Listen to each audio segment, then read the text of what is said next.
నమస్తే, నేను శిశిర. టీశాట్ ప్రత్యేక అవగాహన కార్యక్రమానికి స్వాగతం. ఈ అవగాహన కార్యక్రమంలో ఈరోజు మనం మాట్లాడుకోబోయే అంశం రోడ్డు ప్రమాదాలు నివారణ చర్యలు. రోడ్డు ప్రమాదాలు జరగకుండా ఎలాంటి జాగ్రత్తలు తీసుకోవాలి, అనుకోకుండా రోడ్డు ప్రమాదాలు జరిగితే ఎలాంటి నివారణ చర్యలు చేపట్టాలి అని మనకు వివరించడానికి మనతో పాటు టీశాట్ స్టూడియోలో ఉన్నారు జి సురేష్ రెడ్డి గారు, ఆర్టీఓ సూర్యాపేట్. నమస్తే అండి. నమస్తే madam. Welcome to T-SAT net. Thank you madam. అసలు మనకి రోడ్డు ప్రమాదాలు జరగకుండా ఎలాంటి నివారణ చర్యలు చేపట్టాలి అంటారు? ప్రధానంగా రోడ్ యాక్సిడెంట్స్ గురించి మాట్లాడినట్టయితే, రోడ్ యాక్సిడెంట్స్ ఎందుకు జరుగుతున్నాయని ఒకసారి మనం విశ్లేషణ చేసుకున్నట్టయితే లక్షలాది మంది చనిపోతూ ఉన్నారు. భారతదేశంలోనే ప్రతి సంవత్సరం లక్షలాది మంది చనిపోతూ ఉన్నారు. దీన్ని ఎందుకు ఏంది కారణాలు అన్నట్టు మనం విశ్లేషణ చేసినట్టయితే, ప్రథమంగా మనకు ప్రధాన శత్రువులు అని చెప్పొచ్చు. ఓవర్ స్పీడింగ్ ఒకటి, అతివేగంగా డ్రైవింగ్ చేయటం. రెండోది మద్యం మత్తులో వాహనాలు నడపటం. అదేవిధంగా మేజర్ యాక్సిడెంట్స్ మనం అయినప్పుడు చూసినట్టయితే నిద్రమత్తులో వాహనాలు నడపటం. ఇవి ఇంకా ప్రధాన కారణాలు. అదే సిగ్నల్స్ పాటించకపోవటము, నెగ్లిజెన్స్ అనుకోవచ్చు. ఇట్లా వివిధ రకాల కారణాలు మనం విశ్లేషణ చేసుకుంటూ పోయినట్టు ఉన్నట్టయితే ఈ 5-6 ప్రధాన కారణాలు ఏవైతున్నాయో మనం ప్రథమంగా ఓవర్ స్పీడింగ్ ఏదైతుందో, అతివేగం ఏదైతుందో దాన్ని ప్రధానంగా యాక్సిడెంట్స్ కానికి major contributor over speeding. Next drunk and driving. So ఇవి తగ్గించుకున్నట్టయితే మనము యాక్సిడెంట్స్ గణనీయంగా కూడా తగ్గించుకోవచ్చు అనేది అందరు ఎక్స్పర్ట్స్ ఒపీనియన్. అండ్ మేము కూడా ప్రతి యాక్సిడెంట్ అయినప్పుడు వెహికల్స్ ఇన్స్పెక్షన్ చేస్తూ ఉంటాము, విశ్లేషణ చేస్తూ ఉంటాం. కాబట్టి ప్రధాన కారణము over speeding, drunk and driving, నిర్లక్ష్య డ్రైవింగ్ అండ్ నిద్రమత్తులో వాహనాలు నడపటం. ఓవర్ స్పీడింగ్ అని అవి రోడ్డు ప్రమాదానికి ఎట్లా కారణం అవుతున్నాయి అంటారు? కొంచెం డీటెయిల్గా డిస్కస్ చేసినట్టయితే, ఓవర్ స్పీడింగ్లో ప్రతి వాహనదారుకి, ప్రతి రోడ్ యూజర్కి తెలుసు. ఓవర్ స్పీడింగ్లో ఫర్ ఎగ్జాంపుల్ నేను 50 కిలోమీటర్ స్పీడ్లో వాహనాన్ని నడుపుతున్నప్పుడు స్టాపింగ్ డిస్టెన్స్ అంటాం. నేను బ్రేక్ అప్లై చేస్తే ఎంత డిస్టెన్స్లో వాహనం ఆగుతుంది. అదే 60 కిలోమీటర్స్లో పోతే, అదే 80 కిలోమీటర్స్, డిఫరెన్స్ మల్టిప్లై, ఎన్నో ఫోల్డ్స్ మల్టిప్లై అవుతూ ఉంటుంది. ఆ స్టాపింగ్ డిస్టెన్స్ మనకు యాక్సిడెంట్స్ కానీకి మెయిన్ రీజన్. ఒకవేళ మనం ఫర్ ఎగ్జాంపుల్ 30-40 స్పీడ్లో ఉన్నాం అనుకోండి, మనం ముందునే గమనిస్తాం. మనం ఒక వ్యక్తి కానీ, ఒక పశువు కానీ, స్కూల్ జోన్ ఉన్నా, ఏది ఉన్నా మనం ఒక గమనించి ఏం చేస్తామనంటే మనకు ఆ రియాక్షన్ టైం అనేది దొరుకుతుంది. మనం బ్రేక్ అప్లై చేయడానికి కానివ్వండి, ముందు పసిగట్టి వెళ్ళిన అడ్వాన్స్ మనం బ్రేక్ అప్లై చేస్తాం. సో వాహనము సరైన టైంకి యాక్సిడెంట్ కాకుండా ఆగే ఛాన్స్ మనకు ఎక్కువగా ఉంటుంది. అదే ఇప్పుడు స్పీడ్ ఎక్కువ ఉన్నది అనుకోండి, మనకు ఆ రియాక్షన్ టైం అనేది చాలా తక్కువ దొరుకుతుంది. More the speed, more is the stopping distance. అంటే stopping distance is directly proportional to the speed. ఎంత స్పీడ్లో పోతే మనము అంత స్టాపింగ్ డిస్టెన్స్ పెరుగుతూ ఉంటుంది అండ్ మనకు రియాక్షన్ టైం తగ్గుతూ ఉంటుంది. అండ్ మెయిన్ కారణం ఇప్పుడు రోడ్ యాక్సిడెంట్స్లో డిఫెన్సివ్ డ్రైవింగ్ అప్లై చేయాలి. ప్రతి ఒక్క వాహనదారుడు, రోడ్ యూజర్ కూడా డిఫెన్సివ్ డ్రైవింగ్ అంటాం. డిఫెన్సివ్ డ్రైవింగ్ దేన్ని అంటాం? నేను నా మార్గంలో కరెక్ట్గా పోతున్నాను, నేను నా లేన్లో నేనే ఉన్నాను, నా స్పీడ్ లిమిట్లో నేనే ఉన్నాను, అయినా కూడా ఏదో యాక్సిడెంట్ జరిగిపోతుంది. ఏంది కారణం అని అంటే, మన స్పీడు ఏ రోడ్ లిమిట్లో, ఏ స్పీడ్ లిమిట్ ఉందో ఏ రోడ్లో అదే స్పీడ్లో పోవాలా. అండ్ ఇతర రోడ్ వాహనం యూజర్స్ ఉంటారు కదా, ఇతర వాహనాల యూజర్స్ని కూడా, వాళ్ళ మిస్టేక్స్ని కూడా మనం కవర్ చేసే స్పీడ్లో మనం ఉండాలి. దాన్ని డిఫెన్సివ్ డ్రైవింగ్ అంటాం. డిఫెన్సివ్ డ్రైవింగ్ ఎంత నెమ్మదిగా పోతే మనకు డిఫెన్సివ్ డ్రైవింగ్ అంత జాగ్రత్తగా, అంత ఎఫెక్టివ్గా మనము డిఫెన్సివ్ డ్రైవింగ్ చేయొచ్చు. సో మనం చూస్తూ ఉంటాము, మన road conditions, Indian road conditions కానివ్వండి, ట్రాఫిక్ కండిషన్స్ కానివ్వండి, వెహికల్స్ ఏమో అప్డేటెడ్ వెహికల్స్ వచ్చినాయి. స్పీడ్ ఫ్రాక్షన్ ఆఫ్ ఎ సెకండ్ల స్పీడ్ హయ్యర్ స్పీడ్స్కి వెళ్ళిపోతూ ఉన్నాయి. అలాంటి పరిస్థితుల్లో డిఫెన్సివ్ డ్రైవింగ్ అనేది మనం ప్రతి ఒక్కరం ఎంప్లాయ్ చేసినట్టయితే, దాన్ని ఇంప్లిమెంట్ చేసుకున్నట్టయితే చాలా మట్టుకు రోడ్ యాక్సిడెంట్స్ తగ్గించచ్చు.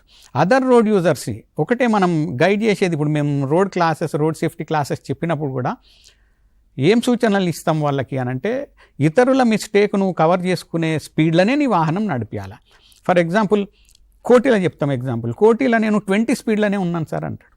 20 స్పీడ్లో నువ్వు పోయినప్పుడు నీ వాహనం, ఎవరన్నా సడన్గా ఒక వ్యక్తి వచ్చినప్పుడు, షాప్లో ఏదో షాపింగ్ చేస్తాడు, దిగుతాడు, నీ వెహికల్ స్టాపింగ్ పొజిషన్కు రాగలుగుతుందా? సడన్గా ఎవరన్నా వచ్చినప్పుడు నువ్వు ఆపగలుగుతావా? సో ప్రొపోర్షనేట్గా నీ వెహికల్ స్టాప్ చేయగలుగుతా అనే కాన్ఫిడెన్స్ ఉన్న స్పీడ్లోనే మీరు మీ వెహికల్ని అంత స్పీడ్లో నడిపించాలి. సో ఓవర్ స్పీడింగ్ స్ట్రిక్ట్లీ అన్నిటి ప్రధాన శత్రువు ఓవర్ స్పీడింగే. ఎదురుగా ఉన్న వాహనం గమనించలేము మనము. స్పెషల్లీ నైట్ డ్రైవింగ్లు ఉన్నారనుకోండి, నైట్ డ్రైవింగ్లో రోడ్ ఎంత దూరం అయితే మనకు కనిపిస్తుందో అంత స్పీడ్లో మనం పోవాలా. ఇప్పుడు యాక్సిడెంట్స్ చాలా చూస్తూ ఉన్నాం మనము. పార్క్ చేసి ఉన్న వెహికల్స్ కూడా యాక్సిడెంట్స్ అవుతున్నాయి. So unfortunately vehicle break down అయ్యో some other reasons vehicle park చేసి ఉంటుంది.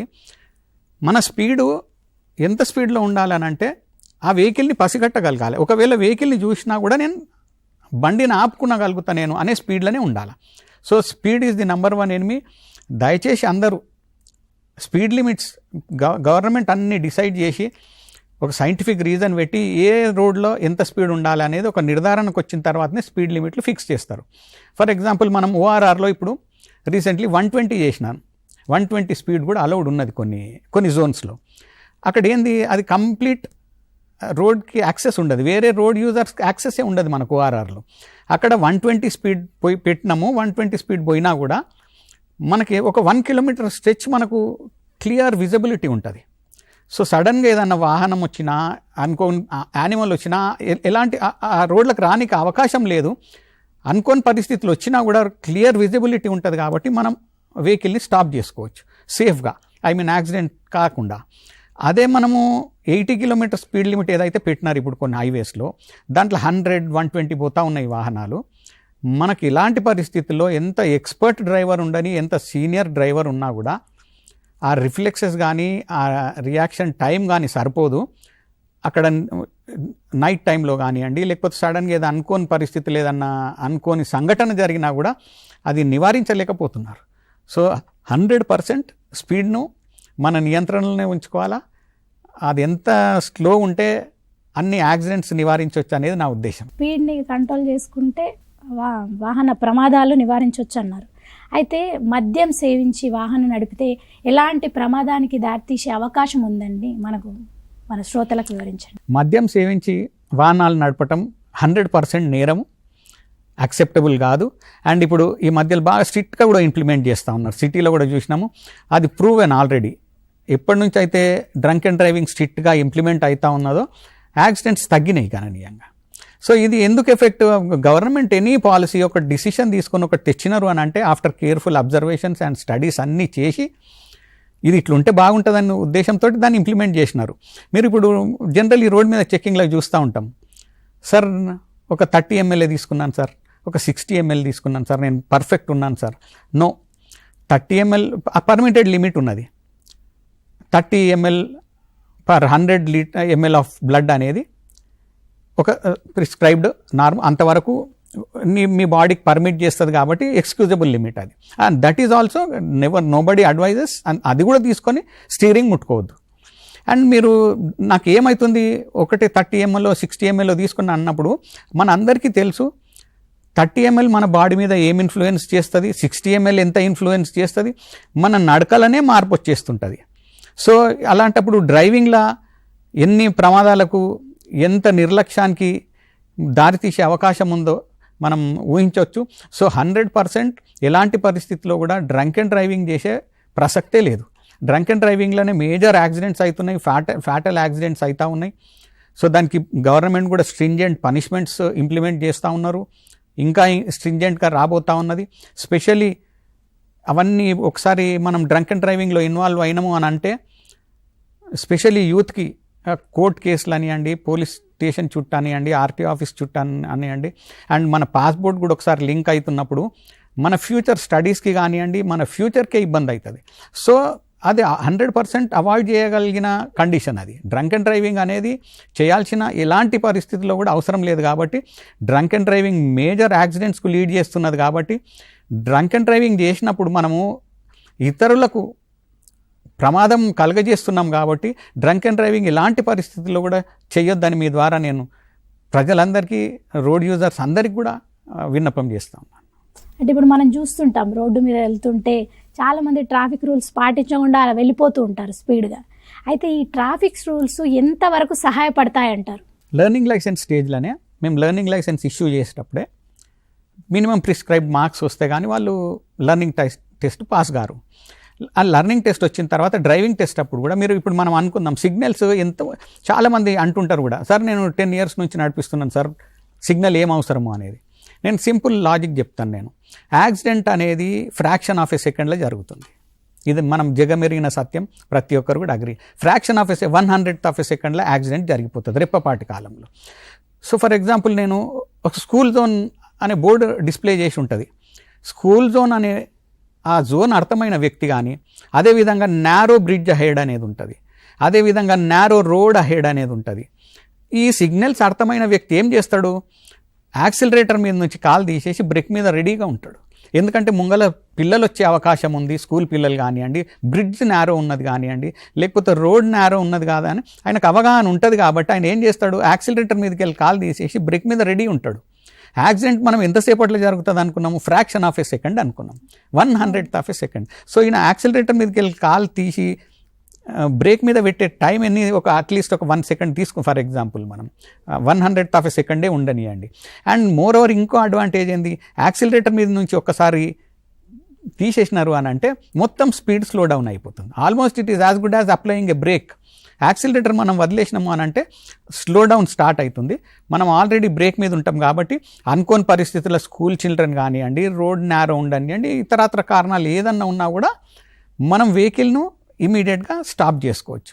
సో సిగ్నల్స్ తెలవటము, సిగ్నల్స్ 3 types ఉంటాయమ్మా. మ్యాండేటరీ సిగ్నల్స్ అని ఉంటాయి. మ్యాండేటరీ సిగ్నల్ ఈజ్ మ్యాండేటరీ అంటే everybody should know and follow that. Mandatory signal ఏడ కనిపించినా ఫాలో అవ్వాల్సిందే. నెక్స్ట్ కాషనరీ సిగ్నల్స్ ఉంటాయి. కాషనరీ సిగ్నల్స్ అవి మనకు కాషన్ చేస్తాయి. ఇప్పుడు మనం అనుకున్నాం నారో బ్రిడ్జ్ కాషన్ చేస్తుంది మనల్ని, ముంగల ఇట్లుంది జాగ్రత్త, స్లిప్పరీ రోడ్ ఉంది, ఫాలింగ్ రాక్స్ ఉన్నాయి. ఈ కొన్ని సిగ్నల్స్ అవి మనం ఏందనంటే కాషన్ కానికుంటాయి. అండ్ కొన్ని ఇన్ఫార్మేటరీ ఉంటాయి. For example hospital ahead and petrol pump ahead, food court ahead, ఇవి ఇన్ఫార్మేటరీ ఉంటాయి. సో కానీ మ్యాండేటరీ మాత్రం ప్రతి ఒక్క సిటిజన్, ప్రతి ఒక్క road user including pedestrian follow కావాల్సిందే. ఇప్పుడు పెడెస్ట్రియన్కి జీబ్రా క్రాసింగ్ అని ఉంటుంది, జీబ్రా క్రాసింగ్ దగ్గరనే క్రాస్ చేయాలి. అదేవిధంగా వాహనదారునికి ముంగల జీబ్రా క్రాసింగ్ ఉందని తెలిసిన డ్రైవరు ఆల్రెడీ కాషన్ అయిపోతాడు, యాక్సిలరేటర్ వదిలేసి బ్రేక్ మీద రెడీ ఉంటాడు. కాబట్టి ప్రమాదాల నివారణకు ఇది చాలా ముఖ్యమైనది. ఇందులో ఇంకొన్ని మీకు ఉదాహరణలు చెప్తాను నేను. ఓవర్టేకింగ్ ప్రాహిబిటెడ్ అనేది ఒక సిగ్నల్ ఉంటుంది. ఓవర్టేకింగ్ ఈ ప్రాంతంలో చేయకూడదు అనేది ఉంటుంది. ఆ సిగ్నల్ తెలిసిన వ్యక్తి ఓవర్టేక్ చేయడాడ.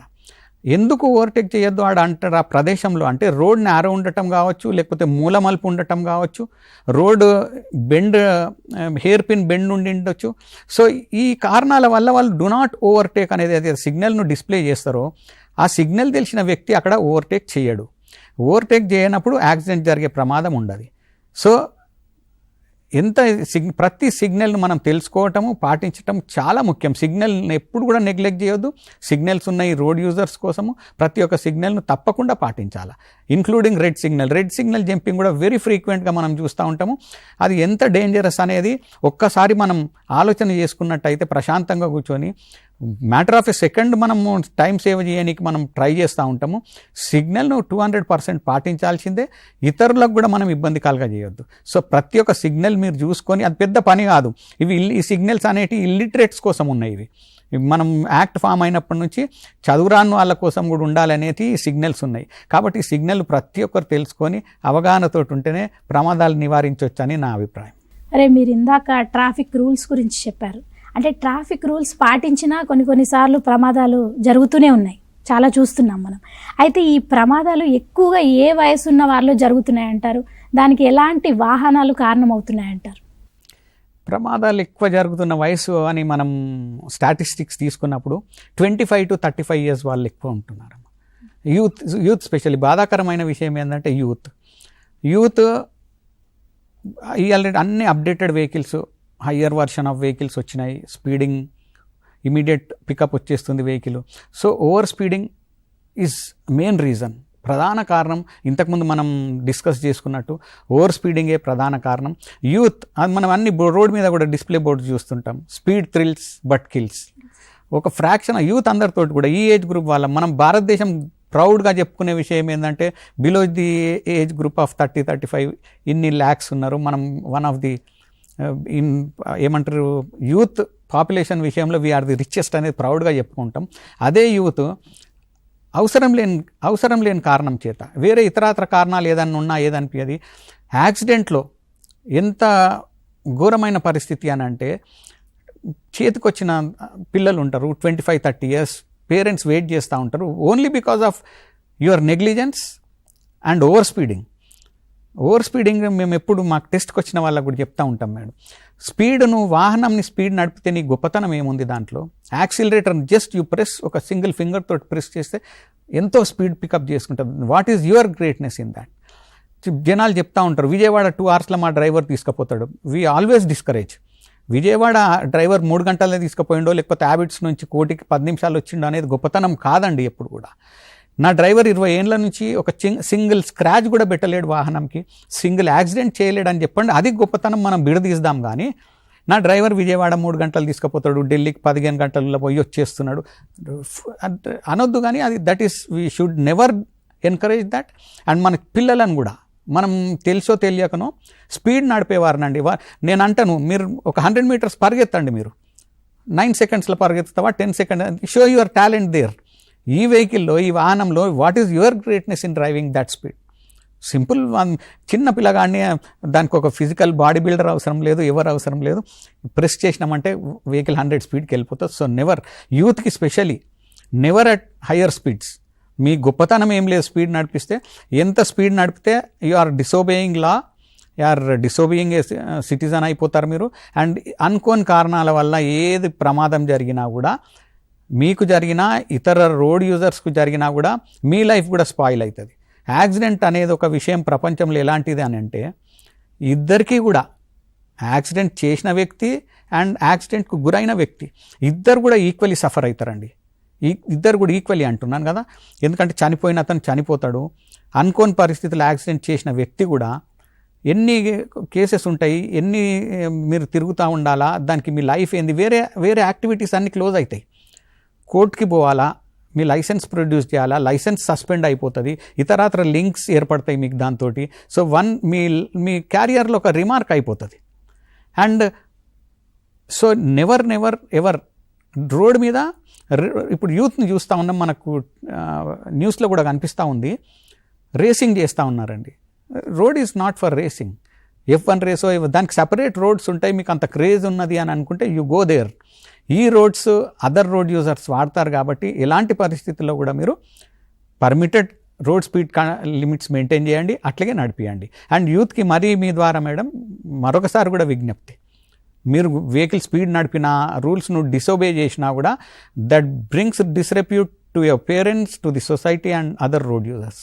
సో ఎప్పుడు కూడా అది హీరోయిజం కాదండి, అది విలనిజం. అది రూల్స్ బ్రేక్ చేయటము, సిగ్నల్ జంప్ చేయటము, ఓవర్ స్పీడింగ్ చేయటము, సర్కస్ చేయటము రోడ్ మీద 100% nobody in the society accepts that, including your parents. So మీ పేరెంట్స్కి చెడ్డ పేరు తేవద్దు, అదర్ రోడ్ యూజర్స్కి ఇబ్బంది కలిగించవద్దు. అంటే ఇప్పుడు మీరు చెప్పినట్టు యూత్కి చెప్పారు ఇందాక, అయితే మహిళలకు కూడా ఏమైనా ప్రత్యేక నిబంధనలు ఉన్నాయంటారా రోడ్డుకు సంబంధించి వెహికల్స్ నడిపేటప్పుడు? మహిళలకంటూ ప్రత్యేకంగా నిబంధనలను రూల్స్ కానీ ఏం లేవం. అందరు రోడ్ యూజర్స్ అంటాం generally, whether it is youth or women or men, rules are same for everybody. And generally in what we observe in women drivers సేఫ్గానే డ్రైవ్ చేస్తూ ఉంటారు. ఓవర్ స్పీడింగ్లో కానీ ఎప్పుడు చూసిన సంఘటనలు లేవు మేము సర్వీస్లో కూడా. సో విమెన్ డ్రైవ్ సేఫ్లీ అనే నా ఒపీనియన్. ఓకే అండి. అయితే ఇప్పుడు రోడ్డు ట్రాన్స్పోర్ట్కి సంబంధించి ఈ డిపార్ట్మెంట్ చాలా సంవత్సరాలుగా అవేర్నెస్ ప్రోగ్రామ్స్ కండక్ట్ చేస్తున్నారు, కానీ ప్రజల్లో ఎంతవరకు అవగాహన వచ్చింది అంటారు మీరు? మేడం ఇప్పుడు ప్రతి ఇయర్ ముందు 1 week చేసేది, ఈ యాక్సిడెంట్స్ని వరల్డ్ హెల్త్ ఆర్గనైజేషన్ టేకప్ చేసిన వాళ్ళే సజెస్ట్ చేసినారు. అన్ని కంట్రీస్లో అవుతుంది ఈ రోడ్ సేఫ్టీ అవేర్నెస్ అనేది, each and every country take up చేసినది. మనం కూడా వార్ ఫోటింగ్లో చేస్తూ ఉన్నాం. ఎవ్రీ జాన్వరిలో ఉండేది, 1 week ఉండేది, పోయినసారి 1 month కూడా చేసినాం అవగాహన సదస్సులు.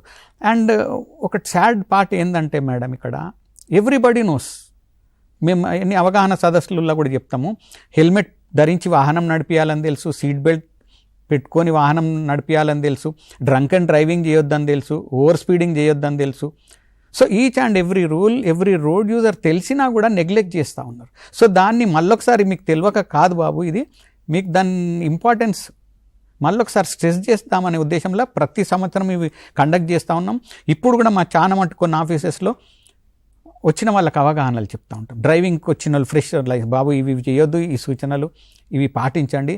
ఎందుకంటే యాక్సిడెంట్ అయినప్పుడు మా దగ్గరకు వస్తుంది, వాళ్ళ బాధలు అర్థమవుతాయి మనకు. ఇద్దరు ఈక్వల్లీ బాధలు ఉంటారు కాబట్టి ఇగో ఇవి కండిషన్స్ ఉంటాయి, మీరు స్ట్రిక్ట్లీ ఇవి ఫాలో కావాలి అని వాళ్ళకి సూచనలు చేస్తూ ఉంటాం. అండ్ ఈ అవగాహన సదస్సులతోటి డెఫినెట్లీ మార్పు వస్తుంది మనం. ఎందుకంటే వాల్యూమ్ ఆఫ్ వెహికల్స్ పెరుగుతూ ఉన్నాయి, రోడ్ యూజర్స్ పెరుగుతూ ఉన్నారు, రోడ్డు మీద వాహనాలు పెరిగినాక ప్రొపోర్షనేట్గా యాక్సిడెంట్స్ అవుతూ ఉన్నాయి. ఆ యాక్సిడెంట్స్ కూడా మానవ తప్పిదాల వల్లనే అవుతూ ఉన్నాయి. అందుకే ఈ అవగాహన సదస్సులు రెగ్యులర్గా కండక్ట్ చేస్తూ ఉన్నాం. ఇయర్లీ వన్సే కాకుండా కూడా ఎప్పుడు అవకాశం ఉన్నా, ఇప్పుడు స్కూల్స్కి పోయి కూడా ఈ మధ్యలో స్కూల్స్లో పేరెంట్స్కి కానివ్వండి, హై స్కూల్కి వచ్చిన పిల్లలకు కానివ్వండి, ఇప్పటి నుంచే మనం బిల్డప్ చేయాలి రోడ్ అవేర్నెస్ గురించి అనే ఉద్దేశంతో పిల్లలకు కూడా చెప్పడం జరుగుతూ ఉన్నది. ఇంకా కూడా ప్రభుత్వం ఇప్పుడు చాలా వెరీ మచ్ దీని మీద స్ట్రెస్ చేస్తూ ఉన్నారు, road safety is top priority అని. సో అన్ని జిల్లాలో కూడా మళ్ళా చేసే ఉద్దేశం గవర్నమెంట్ కూడా ఉంది, మాకు ఇన్స్ట్రక్షన్స్ కూడా ఉన్నాయి. సో దీని మీద ఇంకా అవగాహన సదస్సులు ఇంకా ఎక్కువ చేసి, ఒకటే విన్నపం ఇప్పుడు మీ ద్వారా, ఇప్పుడు మేము చెప్పిన మీటింగ్లో చెప్తే 20-30 మందికి తెలుస్తూ ఉంటుంది. మీలాంటి సంస్థల ద్వారా మీడియా ద్వారా తెలిసినప్పుడు అందరికీ అన్ని విషయాలు తెలిసినప్పుడు నెగ్లెక్ట్ చేయకండి.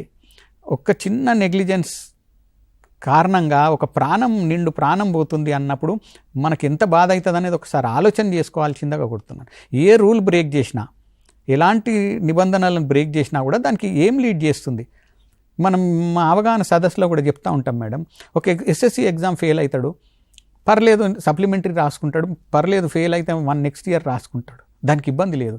ఎంసెట్లో ఫెయిల్ అవుతాము, ఒకసారి వస్తుంది రాదు, everything has got a second chance in life. But the mistake committed on the road మీద ఏదైతే మిస్టేక్ చేస్తామో మనము దాన్ని కవర్ చేసుకునే అవకాశం కానీ ఛాన్స్ కానీ ఉండదు. మనం అలాంటి జాగాలో మనం ఎంత జాగ్రత్తగా ఉండాలా. ఎస్ఎస్సి ఎగ్జామ్ అని అంటే ఎంతో ప్రిపేర్ అవుతాం మనం. ఇది ఒక్క సెకండ్ జాగ్రత్త, మీకు స్లోగా పోతే ఎంత లేట్ అవుతుండొచ్చు అండి, మీరు ఒకసారి అవగాహన వేసుకోండి. నేను విత్ మై ఎక్స్పీరియన్స్ నేను చెప్తా ఉన్నాను మీకు. మీరు ఒక డిస్టెన్స్ మీ ఇంటి నుంచి ఫర్ ఎగ్జాంపుల్ పర్సన్ బంజారాహిల్స్లో స్టార్ట్ అయ్యి దిల్సుఖ్ నగర్ పోతున్నాడు అనుకుందాం. ఎంత టైం నువ్వు నార్మల్ స్పీడ్లో ఏం రిస్క్ లేకుండా నువ్వు వెహికల్ని తోలితే ఎంత 15 minutes పట్టిందా, హాఫ్ అన్ అవర్ పట్టిందా, యూ మెజర్ వన్స్, మీరు క్యాల్కులేట్ చేసుకోండి.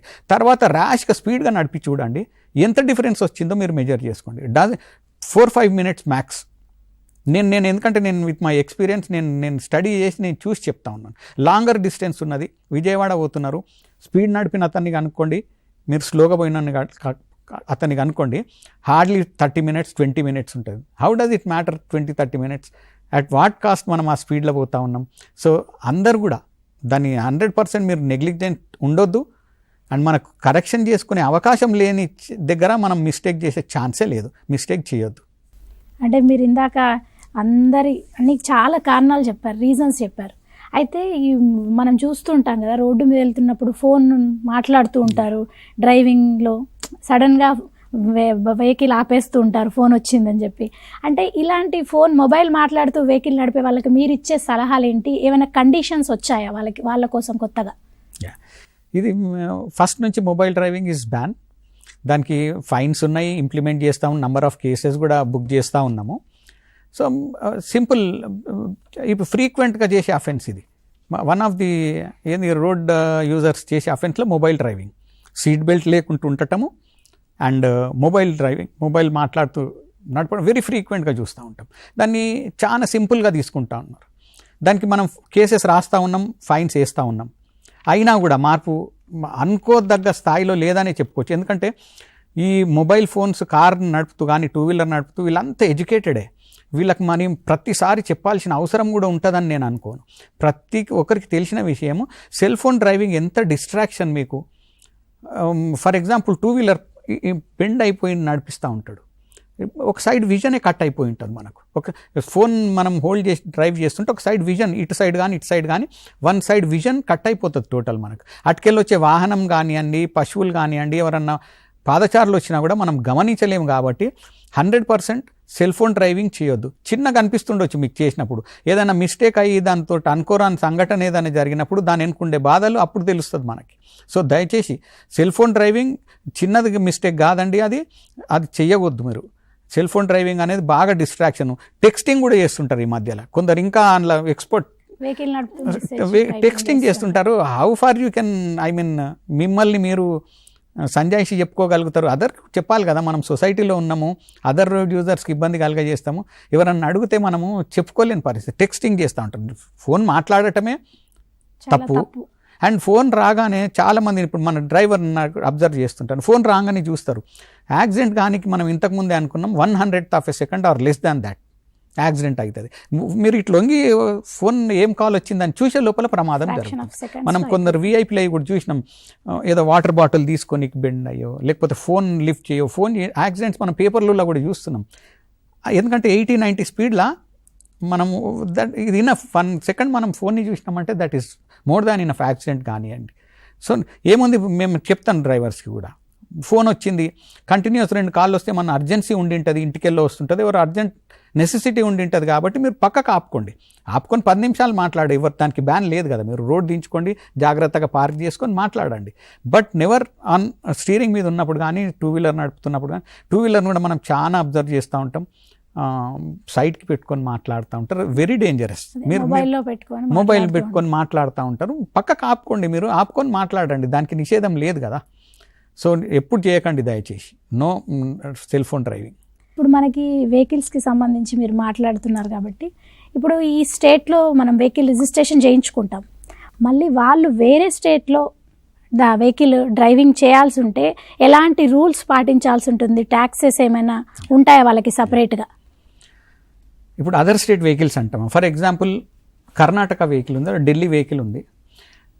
ఢిల్లీలో మనం వెహికల్ కొనుక్కొని వచ్చినప్పుడు, ఢిల్లీకి వాళ్ళు కొనుక్కున్నప్పుడు ఢిల్లీకి సంబంధించిన లైఫ్ ట్యాక్స్ కడతారు, ఆ స్టేట్ ట్యాక్స్ కడతారు. మన స్టేట్కి వచ్చినప్పుడు మళ్ళీ మన state applicable, what ever depending upon the age of the vehicle, model of the vehicle and invoice price మీద ఎవ్రీ ఇయర్ డిప్రిసియేషన్ వస్తూ ఉంటుంది. దాన్ని బట్టి మన దగ్గర క్యాలిక్యులేట్ చేస్తాం, మన స్టేట్కు కట్టాల్సిందే. సో ఆడ నుంచి ఎన్ఓసి తీసుకొని రావాలా మీరు, no objection certificate from concern state. Delhi vehicle అయితే ఢిల్లీ నుంచి NOC to Hyderabad, NOC to Medak, wherever you want to get it registered, ఆడికి ఎన్ఓసి తీసుకొని వస్తారు. And again basing on the age of the vehicle మన life tax కట్టించుకుంటాము.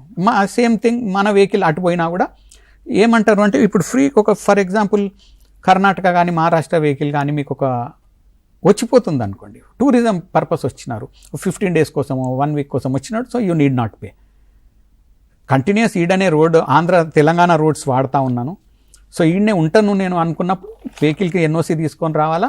And basing on the model me applicable tax కట్టాలి ఆఫీస్లో. Procedure అంతా ఈజీగానే ఉంటుంది. అంటే ఇప్పుడు మనకి వెహికల్ పర్ఫెక్ట్గా ఉందా లేదా, ఈ ఫిట్నెస్ చెక్కి ఎలాంటి చెక్స్ చేస్తూ ఉంటారు వెహికల్కి సంబంధించి? ఇప్పుడు ప్రతి రవాణా వాహనం అంటే ట్రాన్స్పోర్ట్ వెహికల్స్ అన్నిటికీ ఫిట్నెస్ మస్ట్ అంటాం. ఫిట్నెస్ దానికి ఉండాల్సిందే. ఫిట్నెస్కి కొత్త వాహనం అయితే 2 years అవసరం లేదు మన దగ్గర. వచ్చినప్పుడు మనం దానికి టైర్ కండిషన్ ఎలా ఉంది, బ్రేకింగ్ ఎఫిషియన్సీ ఎలా ఉంది, వీల్ మనకు అంత వెహికల్కి ఏదైనా డౌట్స్ ఉన్నాయి అని అనుకుంటే హెడ్ లైట్ ఫోకసింగ్ ఎలా ఉంది, సేమ్ అన్ని వెహికల్ కండిషన్స్ అన్నీ అబ్జర్వ్ చేస్తాం. And vehicle fitness is must. వెహికల్ని ఫిట్నెస్ కండిషన్లో ఉంచుకోవాల్సింది కూడా మనం ట్రాన్స్పోర్టే కాకుండా నాన్ ట్రాన్స్పోర్ట్ వెహికల్స్ అయినా కార్లు అయినా రెగ్యులర్గా మనం సర్వీసింగ్ చేయించుకుంటుండాలా. ఎందుకనంటే మనం ఒక ఫర్ ఎగ్జాంపుల్ 15,000-20,000 kilometers తిరిగినాక ట్రాన్స్పోర్ట్ అతను ఫిట్నెస్ మా దగ్గరకు వస్తూ ఉంటాడు, దాన్ని మేము కూడా చెక్ చేస్తామనే వాళ్ళకు ఒకటి ఉంటుంది. కాబట్టి వాళ్ళు రెగ్యులర్ రోడ్ యూజర్స్ దాన్ని ఫిట్ కండిషన్లోనే ఉంచుకుంటారు. అదేవిధంగా నాన్ ట్రాన్స్పోర్ట్ వెహికల్స్కి మనము 15 yearsకి మన దగ్గరకు వస్తుంది. ఒకసారి నాన్ ట్రాన్స్పోర్ట్ కార్ కొనుక్కున్న అతను మన దగ్గర 15 yearsకి వస్తాడు. సో 15 years వరకు ఆర్టీ ఆఫీస్కు రాడు అతను. సో ఆయన మీదనే బాధ్యత, నా బ్రేక్ లైనర్స్ మంచుకున్నా, బ్రేకింగ్ ఎఫిషియన్సీ కరెక్ట్ ఉందా, అన్ని కండిషన్స్ చూసుకుంటూ. ఎందుకంటే బ్రేకింగ్ ఎఫిషియన్సీ తగ్గిందంటే యాక్సిడెంట్ అయ్యే ఆస్కారం ఎక్కువ ఉంటుంది మనకు.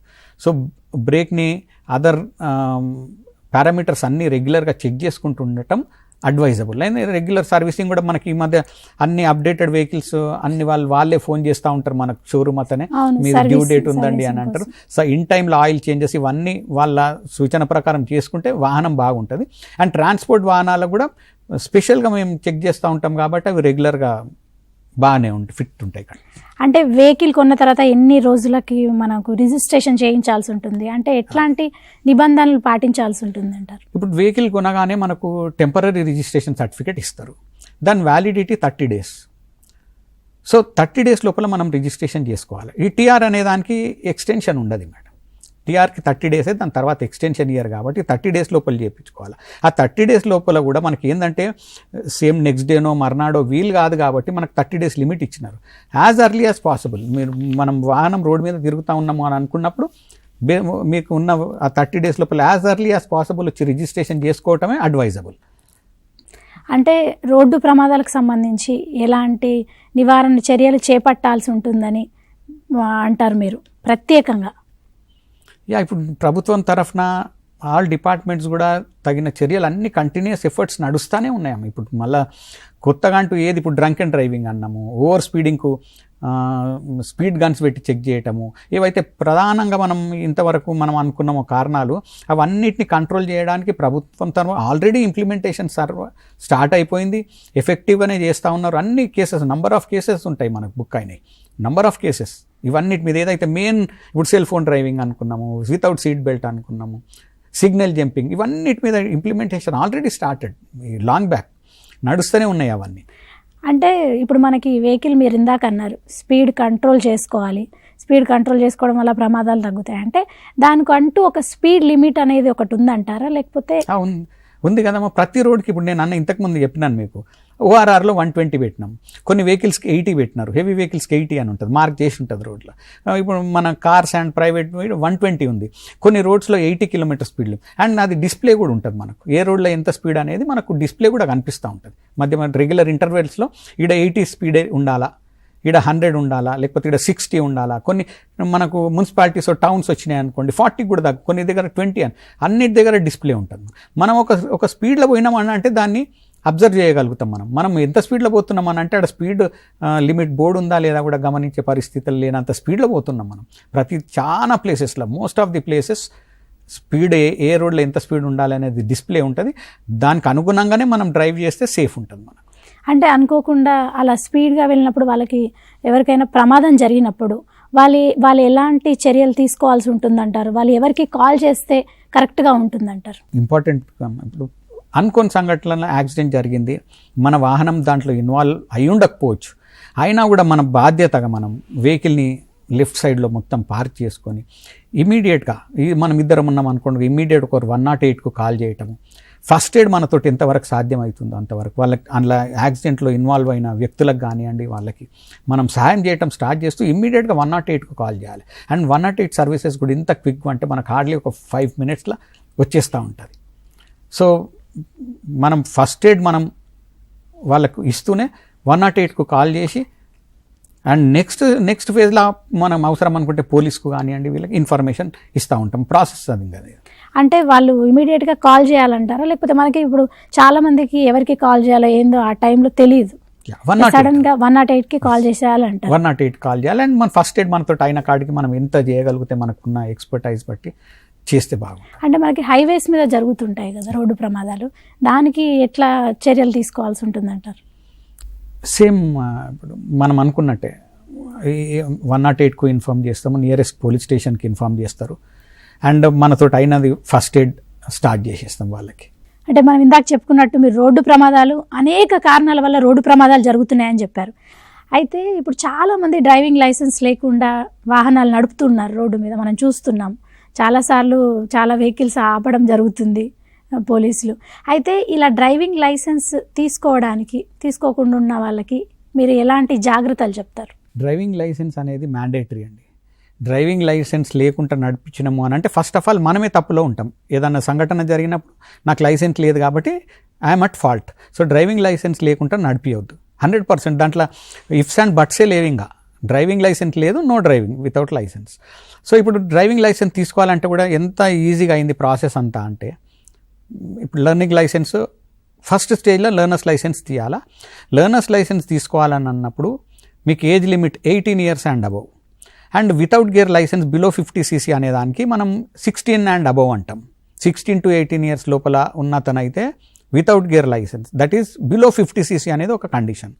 అండ్ 18+ ఉన్న వాళ్ళు any class of vehicle, heavy తప్ప ట్రాన్స్పోర్ట్ వెహికల్ కాకుండా ఏదన్నా లైసెన్స్ మీరు తీసుకోవచ్చు. లెర్నర్స్ లైసెన్స్ కావాలని అంటే మీకు డేట్ ఆఫ్ బర్త్ ప్రూఫ్ ఒకటి, ఐ మీన్ SSC మెమో కానివ్వండి, డేట్ ఆఫ్ బర్త్ సర్టిఫికేట్ కానివ్వండి, డిఫరెంట్ ఏజ్ ప్రూఫ్ కోసం ఒకటి, నెక్స్ట్ అడ్రస్ ప్రూఫ్ ఒకటి, మీ ఆధార్ కార్డ్ కానివ్వండి, డిఫరెంట్ కేటగిరీస్లో ఉన్న దాంట్లో ఏదన్నా ఒకటి అడ్రస్ ప్రూఫ్ పెట్టుకున్నట్టయితే, అండ్ ఆన్లైనే అండి మొత్తం మీరు స్లాట్ ఆన్లైన్లో బుక్ చేసుకోవచ్చు. అండ్ ఇంకో ఫెసిలిటీ ఏంటంటే ఆన్లైన్లో మీకు మార్క్ టెస్ట్ కూడా తీసుకోవచ్చు. మన దగ్గర ఒక 700-800 questions ఫీడ్ అయి ఉంటాయి. మీరు టెస్ట్కి వచ్చిన రోజు 20 questions అడుగుతుంది. అది మీకున్న టైం లిమిట్లో 20 questions. మీరు 12 questions కనుక కరెక్ట్ ఆన్సర్ చేసినట్టయితే మీకు సిస్టమే కంగ్రాచులేషన్స్ అని మీకు పాస్ చేసేస్తుంది. 20 questions-లో 12 డైరెక్ట్ ఆన్సర్ చేస్తే you will be passing the test. So మీకు వన్స్ లెర్నర్స్ లైసెన్స్ వచ్చినాక that is valid for 6 months. Learners licence is valid for 6 months. And learners licence ఉన్న అతను ఎల్బోర్డు డిస్ప్లే చేస్తూ, అండ్ డ్రైవింగ్ లైసెన్స్ ఉండి driving వచ్చిన అతను మీకు ట్రైన్ చేస్తుండాలి. మీ ఓన్గా మీరు డ్రైవ్ చేయడానికి లేదు.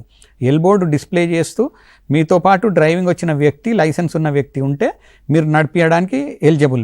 మీరు ట్రైనింగ్ తీసుకోవచ్చు. And that is valid for 6 months.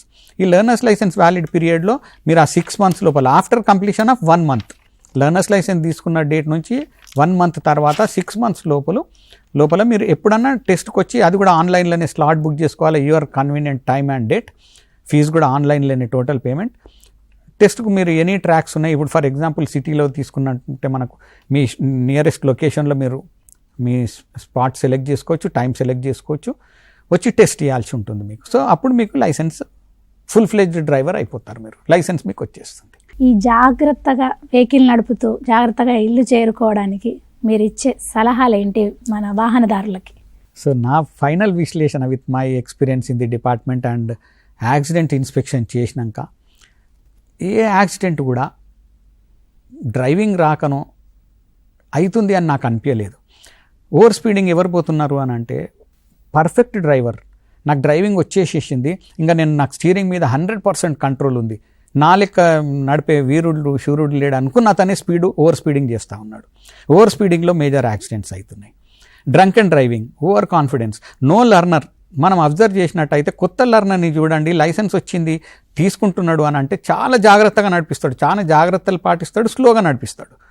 So experienced డ్రైవరే యాక్సిడెంట్స్కు కారణం అవుతూ ఉన్నాడు. నెవర్ అట్ ఓవర్ స్పీడింగ్ అండి. ఇప్పుడు ఎక్స్పీరియన్స్, కొన్ని ఆగిన వాహనంకి బండి దాని కిందికి వెళ్ళిపోతూ ఉన్నది. ఎంత సాడ్ అంటే, నేను యాజ్ అన్ ఎక్స్పీరియన్స్ డ్రైవర్, నేను ఇంతకుముందు కూడా చెప్పినాను మేడం, నేను ఇంత స్పీడ్ నడిపిస్తే అంటే గొప్పతనం కాదు. I started driving at the age of 20. ఇప్పటి వరకు ఐ కెన్ ప్రౌడ్లీ సే నేను ఒక స్క్రాచ్ కూడా పెట్టలేను అని. So that should be the criteria for driving, not speed. So మీరు స్పీడ్ 100% అండి. మీరు ఒక్కసారి క్యాల్కులేట్ చేసి మనసు మీద చేసుకొని సొసైటీ పట్ల బాధ్యతగా ఆలోచించండి, ఎంత స్పీడ్ పోతే నేను ఎంత టైం సేవ్ చేస్తున్నాను. అండ్ నా అబ్జర్వేషన్లో స్పీడ్ పోయిన వాహనం తీసుకుపోతారు, మళ్ళీ ఏదో హోటల్ దగ్గరనో ఎక్కడనో ఆపి ఒక 1/2 hour టైం పాస్ చేస్తారు. వన్స్ మళ్ళీ రోడ్ మీదకి వచ్చిండ్రు అంటేనే స్పీడ్ స్టార్ట్, హరీ స్టార్ట్, మొత్తం బిజీ, ఎంత తొందరగా పోవాలన్న ఆత్రం, అంత తొందర అంతా రోడ్ మీద వచ్చినాము అనగానే స్టార్ట్ అవుతుంది మళ్ళీ. సో ఎలాంటి పరిస్థితుల్లో స్పీడ్ పోకండి.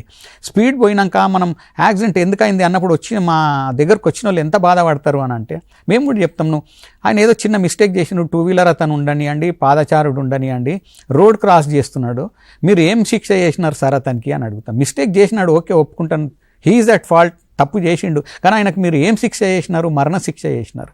మనకు అధికారం ఉందా? లైఫ్ అంతా కూడా మనం బాధపడతామని చెప్తా ఉన్నాను. As a technical side departmental officer ఉండి కూడా నేను ఎమోషనల్ యాంగిల్ ఎందుకు చెప్తా ఉన్నాను మేడం అని అంటే, యాక్సిడెంట్ అయినప్పుడు వస్తారు కదా, ఇద్దరు ఈక్వల్లీ బాధలు ఉంటారు. ఆ కుటుంబం బాధలనే ఉంటుంది, ఈ కుటుంబం బాధలనే ఉంటుంది. సో నేను మనసులో నుంచి చెప్తున్న మీకు విషయం ఏంటనంటే, స్పీడ్ పోయే ముంగలు ఒకసారి ఆలోచన చేసుకోనండి. మీకు తెలిసిన విషయమే అయినా కూడా నేను పదే మళ్ళీ ఎందుకు చెప్తా ఉన్నానంటే, స్పీడ్ ఈజ్ ది ఎనిమీ. మీరు స్పీడ్లు ఉంటే అన్ని మిస్టేక్స్ కంట్రోల్ చేయొచ్చు. మీరు స్పీడ్ పోకండి. ఆగిన వాహనం కనిపెట్టలేకుండా స్పీడ్లో మీరు పోతా ఉన్నారు, ఆగి ఉన్నది వాహనం, అది తప్పే. డ్యూ టు సమ్ రీజన్ అది బ్రేక్ డౌన్ అయ్యి ఉంటుంది, లేకపోతే నిర్లక్ష్యం అయి ఉంటుంది. ఆయన నిర్లక్ష్యం వల్ల మన ప్రాణం మీదకి, మన కుటుంబం ప్రాణం మీదకి వస్తున్నది. కాబట్టి స్పీడ్ లేదు అని అనుకుంటే మీరు కంట్రోల్ చేయొచ్చు, రాంగ్ ఓవర్టేకింగ్ చేయొద్దు. 100% మీకు ఇంకోటి ఏంది మేడం అంటే గెస్ మీద నడిపిస్తూ ఉంటారు. మీరు కూడా ఒకసారి అబ్జర్వ్ చేయండి, డ్రైవింగ్ చేసే వాళ్ళు ప్రతి ఒక్కరు కూడా ఎన్నిసార్లు నేను రోడ్ని గెస్ చేసి నడిపిస్తున్నాను. గెస్ ఇన్ ది సెన్స్, నాకు రోడ్ ముందు ఏం కనిపించదు. నేను ఫర్ ఎగ్జాంపుల్ 70 స్పీడ్లో పోతుంటాను, నాకు ముందు రోడ్ ఏం కనిపించదు, టోటల్ బ్లాంక్. ఎదురుగా ఆపోజిట్ క్లియర్ వస్తూ ఉంటుంది, రోడ్ క్రాస్ చేసే వాళ్ళు కనిపించరు, ఏదైనా పార్క్ చేసి ఉన్న వాహనం కనిపించదు, అయినా అదే స్పీడ్లో పోతూ ఉంటాం. గెస్ మీద, అందాజ మీద బండి రోడ్డు ఉన్నది లేదులే, ఆడ ఏం లేదులే అని మనం ఎన్నిసార్లు నడిపిస్తాం అనేది మీరు ఒకసారి గమనించండి. ఇంపార్టెంట్ పాయింట్ అది. నెవర్ ఎవర్ గెస్ చేసి రోడ్ నడిపించద్దు. రోడ్ నాకు విజన్ క్లియర్ ఉన్నది, నడిపియండి. విజన్ లేదు, నాకు అబ్స్ట్రక్షన్ స్టార్ట్ అయ్యింది, యాక్సిలరేటర్ మీదకి వెళ్ళి కాల్ తీసేసి రెడీగా బ్రేక్ మీద పెట్టుకొని ఉండండి. మీరు 100% మీ లైఫ్ సేవ్ అవుతుంది, other road users life save అవుతుంది. అదేవిధంగా టర్నింగ్లలో ఓవర్టేక్ చేస్తూ ఉంటారు, కార్ వాళ్ళు ఓవర్టేక్ చేస్తూ ఉంటారు. నేను సారీ టు సే, లారీ వాళ్ళు టర్నింగ్లలో ఓవర్టేక్ చేయంగా ఎప్పుడు కనిపించలేరు నాకు. స్పెషల్లీ కారులు అండ్ 2 వీలర్స్ టర్నింగ్లలో ఓవర్టేక్ చేస్తూ ఉంటాడు. సింపుల్ లాజిక్, ఎదురుగా వచ్చే బండి మనకు కనిపించదు, మన వాహనం అతనికి కనిపించదు, మనం ఒక 40 స్పీడు, ఆయన ఒక 40 స్పీడ్ అంటే just you imagine at what ఎంత స్పీడ్లో యాక్సిడెంట్ అవుతుంది అనేది. సో దానికి పాపం అదర్ సైడ్ వచ్చే వ్యక్తి ఆయన రూట్లో ఆయన్నే వస్తూ ఉంటాడు. మనము నెగ్లిజెన్స్ తోటి ఏదో కారణం పెట్టుకొని టర్నింగ్లో ఓవర్టేక్ చేస్తాం. ఎలాంటి పరిస్థితి, ఇది థంబ్ రూల్, దీంట్లో డీవియేషనే లేదు. మనం రోడ్ ఎక్కినాము అని అనుకుంటే దేవుని మీద ప్రమాణం చేసుకోవాలి. మేము హెవీ డ్రైవర్స్కి ప్రమాణం చేపిస్తాం, టర్నింగ్లలో ఓవర్టేక్ చేయను అని, మద్యం సేవించి వాహనం నడిపానని. ఇట్లా కొన్ని పాయింట్స్ ఉన్నాయి. అదేవిధంగా టర్నింగ్లలో ఎలాంటి పరిస్థితుల్లో కూడా ఓవర్టేక్ చేయొద్దు. అండ్ మీకు ముందు రోడ్ కనిపించినప్పుడు ఇంకోటి మీరు అబ్జర్వ్ చేసి ఉంటారు మేడం, ఒక లారీ పోతుంటుంది, ఆ లారీని ఇంకో లారీ ఓవర్టేక్ చేస్తూ ఉంటుంది. ఆ లారీ వెనకనే మన ఓవర్టేక్ చేసే లారీ వెనకాలనే మనోళ్ళు పోతూ ఉంటారు. ఈ ఏదైతే ఓవర్టేక్ చేస్తుందో ఆ లారీకి ముందు వచ్చే వాహనం కనిపిస్తుంటుంది, ఎంత స్పీడ్లో వస్తుంది, నేను వెళ్ళిపోగలుగుతానా లేదా అని ఈ లారీ అతను గెస్ చేసుకుంటాడు. అదే ఈ లారీ వెనక పోతున్న మనము అదర్ సైడ్ లారీకి కనిపించము, మనకు ఆ లారీ కనిపించదు. ఈ లారీ వెళ్ళిపోగానే హెడ్ ఆన్ అవుతుంటుంది. హెడ్ ఆన్ రీజన్ అది. ఎందుకంత నెగ్లిజెన్స్ చేస్తారు? Why blind? నువ్వు బ్లైండ్గా నడిపిస్తున్నావు, ఆ లారీ వెనక వెళ్ళిపోయింది అని అంటే ఆయన స్పీడ్ ఆయన పోతాడు. సో నీ స్పీడ్ కానీ అదర్ లారీ అతనికి తెలియదు, ఆయన స్పీడ్ నీకు తెలియదు. సో మేజర్ యాక్సిడెంట్స్ అయితే ఒక యాక్సిడెంట్లో అయితే 8-9 మంది అయినారు, హెడ్ ఆన్ కొట్టేసినారు. Only because of wrong overtaking. Wrong overtaking ఎలాంటి పరిస్థితుల్లో, నేను అదే చెప్పినాను, థంబ్ రూల్, మీకు రోడ్ క్లియర్ లేదు, డెడ్ అంతే, ఇంకా నో, యాక్సిలరేటర్ మీదకి వెళ్ళి కాల్ తీసేసి బ్రేక్ మీద పెట్టండి, మీకు that is life saving time. Accident అనేది ఫ్రాక్షన్ ఆఫ్ ఎ సెకండ్లో జరుగుతుంది. సో ఆ ఫ్రాక్షన్స్ దొరుకుతాయి, సెకండ్స్ దొరుకుతాయి, అండ్ ప్లస్ స్పీడ్ తగ్గుతుంది. కాబట్టి ఎలాంటి పరిస్థితుల్లో కూడా టర్నింగ్లలో ఓవర్టేక్ చేయొద్దు, ఓవర్టేక్ చేస్తున్న వాహనం ఫాలో అవుతూ ఓవర్టేక్ చేయొద్దు. అండ్ సేఫ్ డిస్టెన్స్, వెరీ క్లోజ్గా ఒక వెహికల్ని ఫాలో అవుతాం, వెహికల్ని క్లోజ్గా ఫాలో అయ్యి మళ్ళీ సైడ్కి వచ్చి ఓవర్టేక్ చేస్తూ ఉంటారు. అంత లోపలనే నువ్వు సైడ్కి వచ్చిన లోపలనే ఎదురుగా వచ్చే వాహనం మనం హిట్ చేసే ఆస్కారం చాలా ఉంటుంది. కాబట్టి ఎలాంటి పరిస్థితుల్లో కూడా అది చేయొద్దు. అండ్ మొబైల్ సీట్ బెల్ట్ ఎన్ని మనం ప్రూవెన్ ఉన్నాయి, సీట్ బెల్ట్ పెట్టుకున్న అతను అండ్ సేఫ్ ఉన్నాడు, పెట్టుకున్న వాళ్ళు యాక్సిడెంట్స్కి గురైనారు. అండ్ హెల్మెట్ కూడా కొన్ని మనం కనిపిస్తుంది, హెల్మెట్ ఎంతసేపు ఇప్పుడు 90% వాడుతున్నారని చెప్పొచ్చు, సంతోషం అనిపిస్తుంది. హెల్మెట్ కొన్ని యాక్సిడెంట్స్లో ఖాళీ నిద్రపోయినట్టు ఉంటారు మేడం, ఓన్లీ చిన్నగా హెడ్ ఇంజురీ అవుతుంది, చనిపోయి ఉంటాడు, only because of head injury, చిన్నగా దాకి ఉంటుంది. అండ్ ఆ హెడ్ ఇంజురీస్ తోటి కొందరు సర్వైవ్ అయినా కూడా ఏదో ఒక డిసెబిలిటీ వస్తుంది. దానికి బదులు హెల్మెట్ లేదు అని రీజన్ అడిగితే, సార్ నేను గిన్నె పోతున్నాను సార్, 2 కిలోమీటర్సే సార్. మేము అడుగుతాం, యాక్సిడెంట్ కానీ ఎన్ని కిలోమీటర్స్ పోవాలా మీరు? హెల్మెట్ పెట్టుకొని 2 వీలర్ మీద అయితే బాంబేకి అయితే పోడు కదా, అందరు లోకల్లో తిరుగుతారు కదా. So why don't you wear helmet? 100% helmet ఉంటే you are safe. So helmet ధరించటం కానివ్వండి, సీట్ బెల్ట్ ధరించటం కానివ్వండి, అండ్ సిగ్నల్స్ ఫాలో అవటము, రోడ్ సిగ్నల్ జంపింగ్ కూడా మనం ఫ్రీక్వెంట్గా చూస్తూ ఉన్నాం. Signal jumping never ever, other side green light ఉందని ఆయన స్పీడ్లో ఆయన వస్తూ ఉంటాడు, మనం సిగ్నల్ జంప్ అయితే మేజర్ యాక్సిడెంట్ అయ్యే ప్రమాదం ఉంటుంది. సో ఎప్పుడు కూడా చేయొద్దు.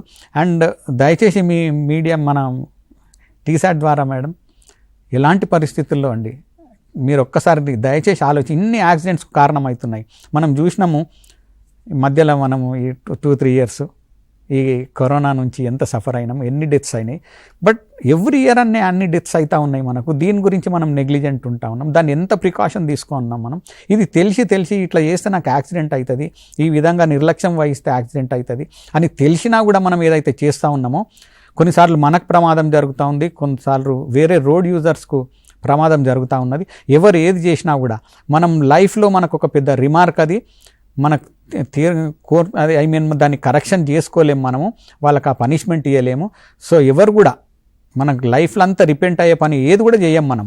సో దయచేసి ఎలాంటి పరిస్థితులు ఇప్పుడు మనం ఏవైతే అనుకున్నామో అవన్నీ కూడా పాటించండి.